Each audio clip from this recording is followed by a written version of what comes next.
cast, ano sa palagay niyo yung most prized na treasure na kino-consider niyo sa ngayon? Cute. From Noni. Sir Noni, ano nga ba? Family, wife, family. Sa mundo. Family and wife and family. Family, children, my children, and my... Okay. Tito Ed. Well, family and a lot of friends. Yeah. Sa taga sa industriya. Kay Ryan. Mula kay Ryan. Ryan, anong tinatreasure mo? Tinitreasure mo. ABS-CBN. Wow! Ayan, naka-on TV patrol, saka ano, Kapamilya, ABS-CBN. Family. Kasi family ako nasa Korea eh, so ABS-CBN. Okay, so, I love ABS-CBN. Hi, Ma'am Charo, hello. Si King. Miss Bing, what do you treasure the most? Siyempre, family. I'm also, of course, treasuring ABS, kaya ko si Ryan.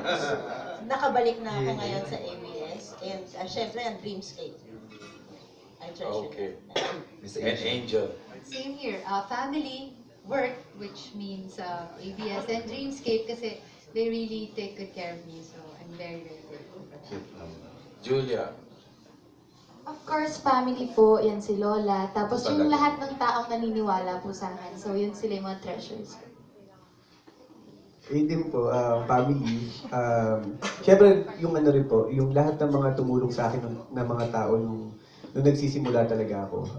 Talagang sabi ko nga kahit ngayon, kapag nakikita ko sila, pinararamdam ko sa kanila kung gaano ka-thankful na ano yun, sila yung naging daan kung bakit ko nakukuha yung mga tagumpay. Hindi lang dahil nagiging okay yung trabaho, kundi yung parang natutupad, dahil sa kanila natupad ko yung mga pangarap ko at parang mabuo yung pamilya ko. At lahat po tayo. Ayun po. Okay, last question kay Coco.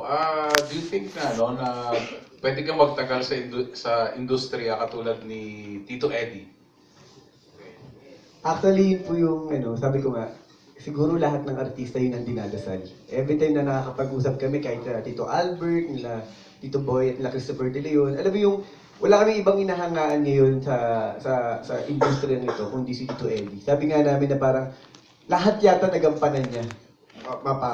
Kontrabida, bida, bakla, whatever, lahat yan na ano niya. Saka wala siyang kumbaga parang, kapag nakikita nga kami, alam niyo yung parang, at least, kumbaga yung isang taong iniidolo mo, di ba? Ito kasama mo, ito nakakausap mo, na-advisean ka, tapos nakikita mo yung magandang halimbawa sa kanya na parang, sana balang araw, umabot man lang ako kahit sa kalahati niya. Ayun po. So parang kino-consider natin si Tito Eddie na national treasure ng... Sobra po. Ng Pasok industriya. na naman ng national treasure. Love you this afternoon. Thank you, Tito Eugene.